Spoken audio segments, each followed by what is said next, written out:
Hi, my name's Clarence Morse Jr., and this piece that I've written in honor of Martin Luther King Day is called Building Blocks.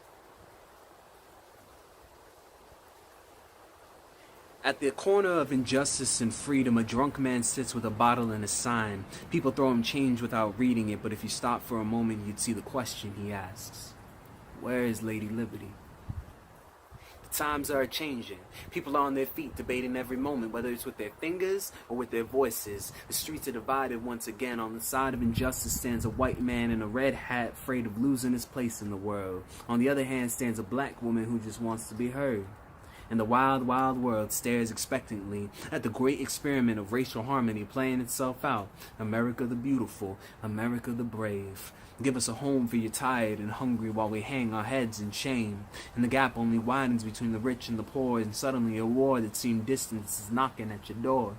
So what do you stand for? Are you holding the building blocks? Trying to make a staircase to bridge this gap of understanding between worlds that have different wants and needs, yet both stand demanding freedom? Are you holding the rock? Throwing stones harder and harder at this atrium in which we sit, waiting for the shards to scar us all when it finally breaks, calling for a flip in positions when the enemy just sits and listens, waiting for a moment to strike? Or are you standing around, waiting for the cacophony to play itself out? Unable to move, unable to speak, instead you retweet another video of the police and toss a BLM on your Tinder profile to make it seem PC. Indifference is the opposite of love, yet both will get you killed just as quickly as hate. So why wait?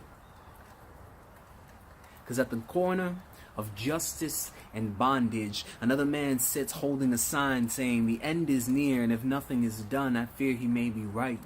So start the fight.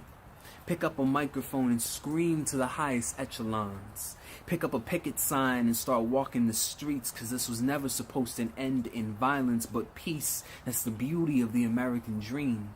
The idea that people from any walk of life can coexist in harmony. But we've lost sight of that green light once again, it seems. So please, find your Lady Liberty. Find your own American dream.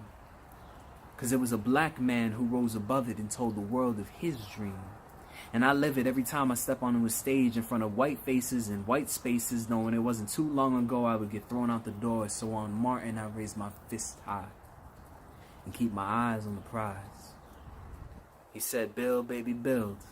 And that's the intent behind my designs.